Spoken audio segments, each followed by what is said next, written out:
और इसीलिए देश के सम्माननीय प्रधानमंत्री श्री नरेंद्र मोदी जी ने 6 जुलाई 2021 को सहकारिता मंत्रालय का गठन किया।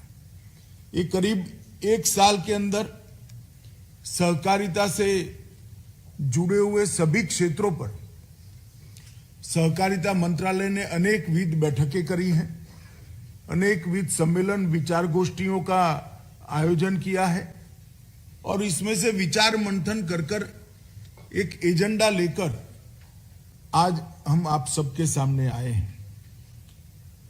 क्योंकि सहकारिता प्रमुख रूप से राज्यों का विषय है, मल्टी स्टेट कोऑपरेटिव सोसाइटी छोड़कर और नीतिगत मार्गदर्शन छोड़कर हमारे संविधान ने सहकारिता की सारी गतिविधियों को राज्यों पर छोड़ा है और वो उचित ही किया है। इसमें कोई बदलाव की जरूरत नहीं है। परंतु इसके साथ साथ ये भी जरूरी है कि इतने बड़े देश में पूर्व पश्चिम उत्तर दक्षिण कश्मीर से कन्याकुमारी तक फैले हुए देश में पूरा सहकारिता आंदोलन एक टोन पर चले, एक मूड पर चले, एक ही रास्ते पर चले। अगर वो करना है तो सभी राज्यों ने सहकारिता के मामले में अपनी एक कॉमन विचार तय करना पड़ेगा, एक रास्ता तय करना पड़ेगा। आने वाला हमारा कार्यक्रम भी समान हो वो तय करना पड़ेगा। मैं मानता हूं उस दृष्टि से ये सम्मेलन बहुत महत्वपूर्ण है और मुझे विश्वास है 2 दिन के ये सम्मेलन के बाद पूरे देश का सहकारिता क्षेत्र एक दिशा में ले जाने में हमें बहुत फायदा होगा। मित्रों, वैसे तो सहकारी क्षेत्र को बहुत सारे लोग कृषि से जुड़ा हुआ क्षेत्र मानते हैं, मगर सहकारिता के कई सारे स्वरूप भी है, कई सारे रूप भी है। मैं आगे भाषण में आपको इसके लिए बात करूंगा। परंतु फिर भी सारी चीजों की मीमांसा कर हम सहकारिता को मजबूत करने के लिए कोई एक इकाई को अगर मजबूत करना है तो किस इकाई को मजबूत करना है, इस पर आते हैं। तो पैक्स को मजबूत करने से सहकारिता आंदोलन को हम ज्यादा मजबूत कर पाएंगे, इसमें कोई दो राय नहीं है, इसमें कोई निर्विवाद बात है। और अब पैक्स को मजबूत करने के लिए ढेर सारी चीजें हम लेकर आए हैं। मैं उसके पहले सभी मंत्रियों को कहना चाहता हूं कि हम सब ने मिलकर सहकारिता के क्षेत्र के लिए टीम इंडिया का भाव खड़ा करना पड़ेगा और सहकारी क्षेत्र के विकास के लिए एक ट्रस्टी की भूमिका में कि बिना किसी लाग लपेट से, बिना किसी राजनीतिक विचार के एक ट्रस्टी की भूमिका से अपने अपने राज्य में सहकारिता आंदोलन को मजबूत करने के लिए आगे बढ़ना पड़ेगा। मित्रों, सहकारिता के विगत 125 साल के हमारे पास्ट को भी देखना पड़ेगा। बहुत गौरव हो इस प्रकार का 125 साल में भारत के अर्थतंत्र में सहकारिता का योगदान रहा है। मगर मैं चाहता हूं कि अगले 100 साल में ये इससे भी मजबूत हो और सहकारिता अनिवार्य रूप से भारत के अर्थतंत्र का एक मजबूत पिल्लर बनकर सबके दुनिया के सामने, देश के सामने आए और मोदी जी का जो स्वप्न है $5 ट्रिलियन की इकोनॉमी का, इसमें सहकारिता का बहुत बड़ा योगदान हो। मित्रों, अब तक 125 साल में आज अगर हम आंकड़ों को देखते हैं तो लगभग 8.5 लाख सहकारी इकाइयां हैं।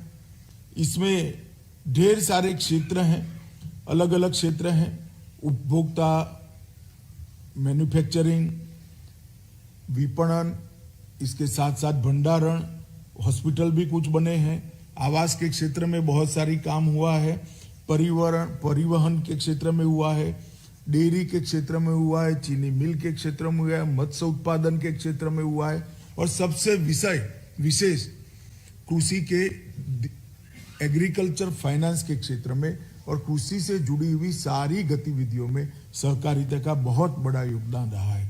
डेयरी और हाउसिंग की लगभग 1.5 लाख समितियां हैं, 97,000 हमारे पैक्स हैं, मजदूर सहकारी समितियां भी 46,000 हैं, उपभोक्ता समितियां 26,000 हैं, कई सारी मत्स्य उत्पादन की सहकारी समितियां हैं, चीनी सहकारी मिलें भी बहुत सारी हैं और एक प्रकार से 51% गांव देश के किसी न किसी स्वरूप से कोऑपरेटिव से जुड़े हुए और 94% किसान किसी न किसी स्वरूप से, चाहे दूध उत्पादक सहकारिता से जुड़े हो, चाहे कोई फाइनेंस लेता होगा, चाहे कोई अपने उपज का मार्केटिंग के लिए सहायता लेगा होगा, कोई भंडारण की लेता होगा, परंतु 94% किसान आज सहकारिता से जुड़े हैं। ये हमारा एक उज्जवल इतिहास है और देश के अर्थव्यवस्था में हमारा योगदान मैं इसलिए कहना चाहता हूं कि जिस मकाम पर हम खड़े हैं वो मकाम को जानना भी बहुत जरूरी है। कृषि ऋण वितरण में लगभग 20% आज कोऑपरेटिव सेक्टर के माध्यम से होता है। खाद्य वितरण में 35% वितरण आज कोऑपरेटिव के माध्यम से होता है।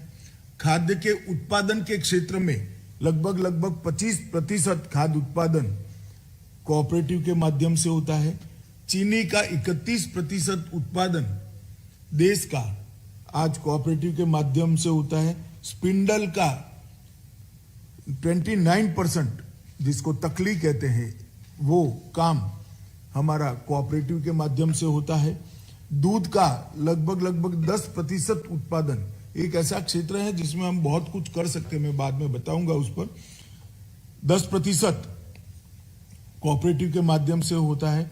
गेहूं और धान का, गेहूं का 13%, धान का 20% परचेज कोऑपरेटिव के माध्यम से होता है और मछुआरा समितियों के मत्स्य उत्पादन का 21% हमारा कोऑपरेटिव के माध्यम से होता है। मित्रों, जब आज हम यहाँ पर सहकारिता के लिए आने वाले एक दशक के लिए विचार करने के लिए बैठे हैं, तब हमने नीतिगत एक वाक्यता को लाना होगा। हर राज्य की सहकारिता विभाग एक ही मार्ग पर चले, एक ही विषय को लेकर चले और हमारे थ्रस्ट एरिया चाहे अलग अलग हो, परंतु आगे जाने का रास्ता एक हो। आंदोलन पूरे देश में समान तरीके से चले, वो बहुत जरूरी है। अगर हम ऐसा नहीं करते हैं तो आज के सहकारिता क्षेत्र के हम विहंगावलोकन करते हैं पूरे देश का, तो भौगोलिक क्षेत्र की दृष्टि से 3 हिस्सों में हमारा देश बंट गया है। एक कुछ डेवलप राज्य है, वो ज्यादातर पश्चिम और दक्षिण में है। डेवलपिंग राज्य है जो मध्य और उत्तर में है, और अंडर डेवलप राज्य है जो पूर्व और पूर्वोत्तर में है। तो एक प्रकार से समान रूप से सहकारिता आंदोलन की सिद्धियां देश भर में नहीं है। हमारा ये प्रयास होना चाहिए कि देश के हर राज्य के अंदर सहकारिता आंदोलन एक समान रूप से आए। जहां पर अभी गतिविधियां बंद पड़ गई है या मंद है, वहां उसको हमने आगे लाने का प्रयास करना चाहिए। मित्रों, लगभग ये अगर हमें करना है तो एक नई सहकारी नीति की आवश्यकता पड़ेगी।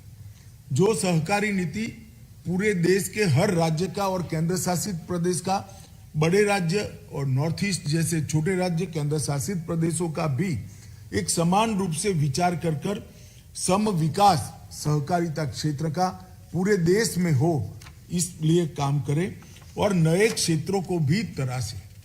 मोदी जी ने आज देश के 70 करोड़ गरीबों को उनके जीवन स्तर को ऊपर लाने का काम किया है। हर एक को घर देने का प्रयास किया है। हर एक को मोदी जी ने पीने का पानी अब पहुंचा रहे हैं, गैस का सिलेंडर भी पहुंचाया है। उनको 2 साल से फ्री ऑफ कॉस्ट खाने का अनाज भी दे रहे हैं। 5 लाख तक की सारी स्वास्थ्य की सुविधाएं भी दे रहे हैं। घर में बिजली पहुंच चुकी है। अब उसकी आकांक्षा जगी है। वो देश के विकास में ये 60-70 करोड़ गरीब लोग अपना योगदान देना चाहते हैं, मगर उनके पास पूंजी बहुत कम है। पूंजी कम है, उनको योगदान देना है, तो उसका माध्यम केवल सहकारिता ही हो सकता है, क्योंकि सहकारिता क्षेत्र एकमात्र ऐसा क्षेत्र है जिसमें कम से कम पूंजी में बहुत सारे लोग एकत्रित आकर बहुत बड़ा योगदान दे सकते हैं। और गुजरात का अमूल इसका उदाहरण है। आज 60,000 करोड़ रुपए का व्यापार लगभग छोटी छोटी महिलाओं की दूध उत्पादन समितियां मिलकर करती है। कई जगह तो अनपढ़ महिलाएं करती है। ये इसका बहुत बड़ा उदाहरण है तो देश के ये 70 करोड़ लोग जो अब आकांक्षा से भरे हुए हैं, उनको आगे बढ़ना है, देश के विकास में योगदान करना है, इसको हम। स्पाइस न्यूज भारत, हर खबर आप तक।